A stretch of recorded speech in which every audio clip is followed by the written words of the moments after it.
When you think air combat games, I'm sure what comes to mind is something typically presented in 3D. Whether it's using scaled sprites or pushing the bounds of polygonal 3D, it's obviously why that's the case. Though, let's not discount the 2D counterparts. They might not be as flashy, but they still manage to offer something different enough to make them worth checking out. Especially once the Game Boy Advance rolled around, as it gave us an intriguing little step with Deadly Skies, published by Konami in 2002. Now this is also known as Airforce Delta Storm or Airforce Delta II, depending on where you're based. Deadly Skies just so happens to be the name it's shipped under in PAL regions.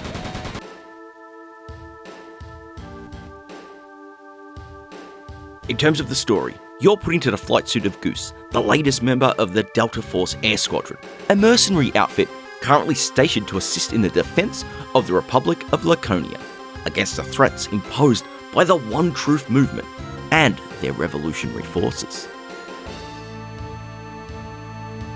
Each of your assignments begins with a briefing. A situational update is presented alongside your briefing, both delivered in text, along with some iconography used to supplement that in lieu of a detailed mission map. Once you've paged through that, it's time to get the hype train warming up with the next phase, plane selection. For most of your missions, you're free to pick which plane you want to fly from the slowly expanding list. There are some missions in which you're going to be locked into a specific aircraft, something mandated by the requirements of said mission to satisfy the objectives.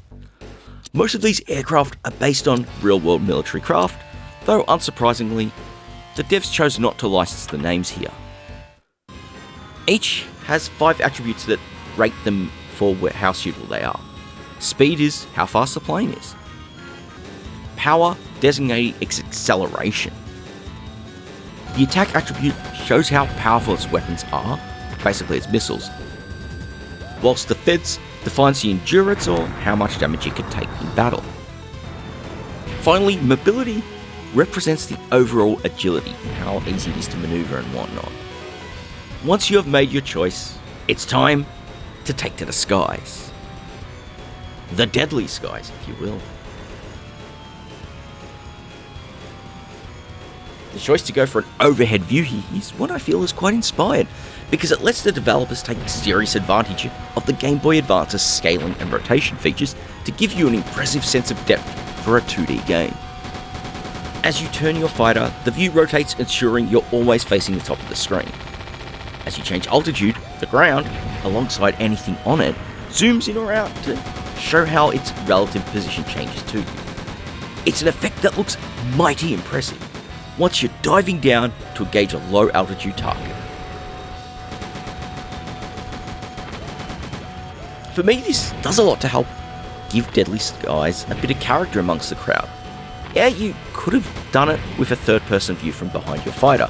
In fact, its predecessor on the Game Boy Color managed to do this, and I feel it would make some of the missions not work as well as a result. Something that you might be thrown off by when starting out for the first time is the HUD.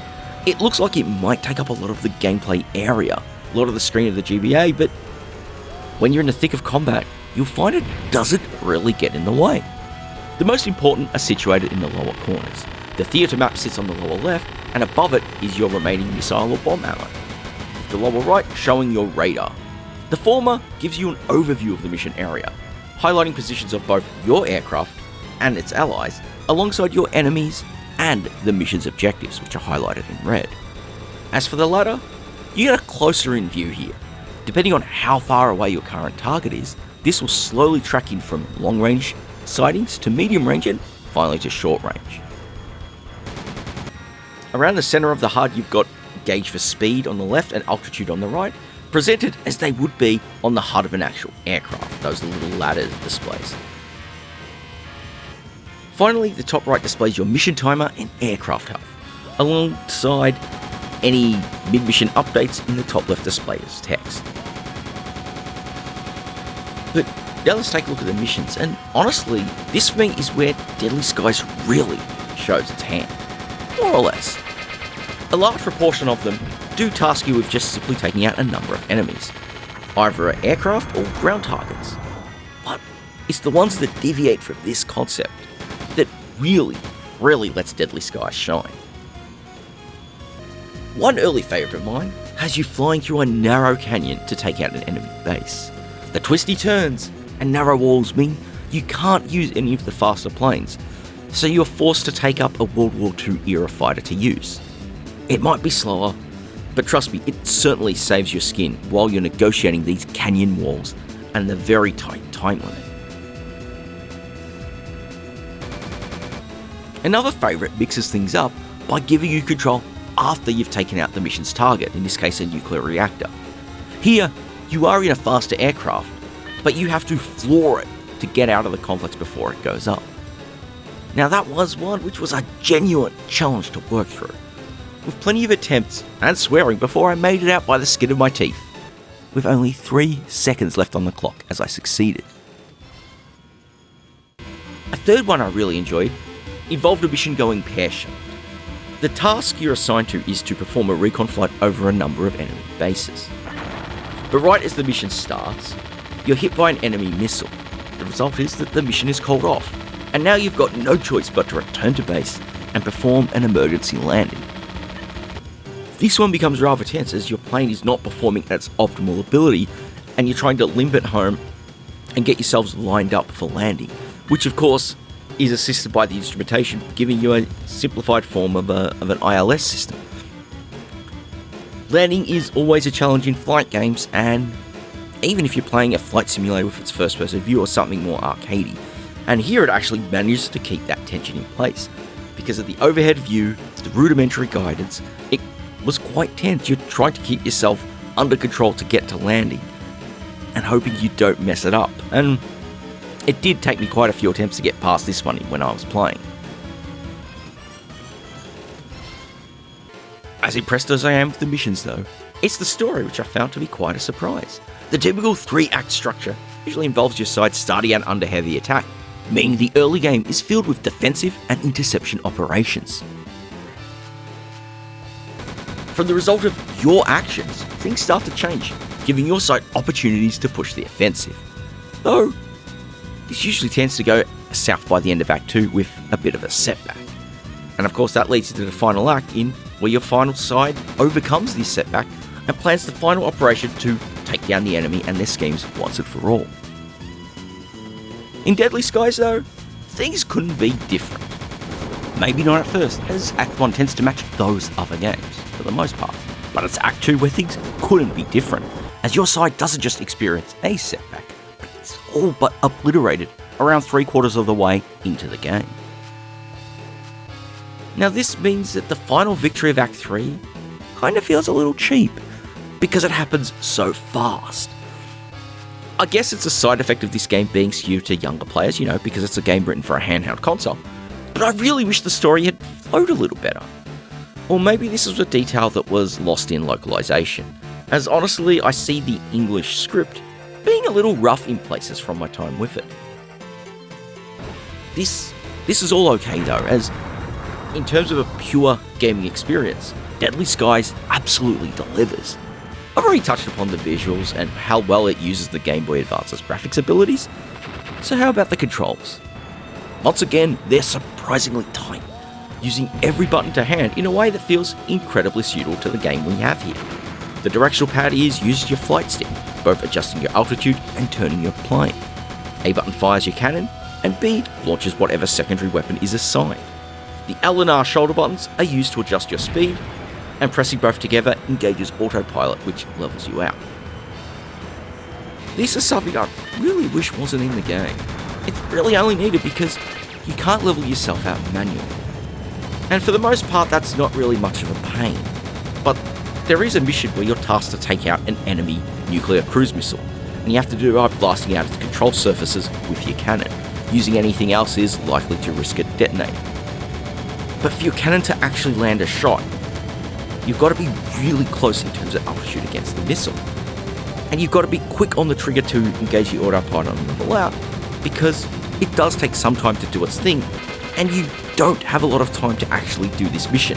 It took me a lot of efforts to pull it off because of how tight you need it to be. And you can see that kind of left me in a bit of a stormy mood after running out of time on way too many attempts. In terms of the difficulty though, Deadly Skies is a game that I'd say is fairly well balanced. I did spend a lot of my time playing it on a default difficulty level, the normal mode, and though you've got additional options to make it easier or harder, depending on your desire for challenge, I did find it mostly stress-free to play, at least once you've gotten to grips with plane control and learning how to evade enemy fire. Most of the challenge here really comes from your objectives, not just missions like those I highlighted earlier, but making sure you get to the target in time or escape it. There are also some where you're going to be beset by overwhelming odds, or by enemies who love to fill the skies with missiles chasing your tailpipe. In those cases, it's about getting behind them and taking them out quickly, sometimes prioritising them ahead of your objectives. It's another one of those details that truly impresses me here. I always expect this to be a factor in games on more powerful systems of this style, but to see it factored here in a game for the Game Boy Advance, well, it honestly shows some major design thoughts and considerations to make it work. And honestly, Deadly Skies just happens to be a game that struck a bit of a chord with me as I sat down with it for this video. Now, I wasn't coming into it from completely fresh background. I had played it a few times before coming into it. I did a roundup on Game Boy Advance games a few years ago that I included it in.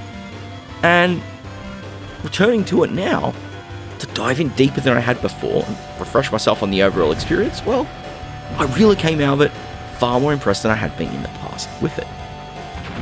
And so at Space Year 24, I can't help but reflect that the humble Game Boy Advance doesn't really get a lot of love. It always seems to be shoved off to the side and, comments of shovelware or whatever. But maybe that's just the spaces I explore not really having that appreciation for it.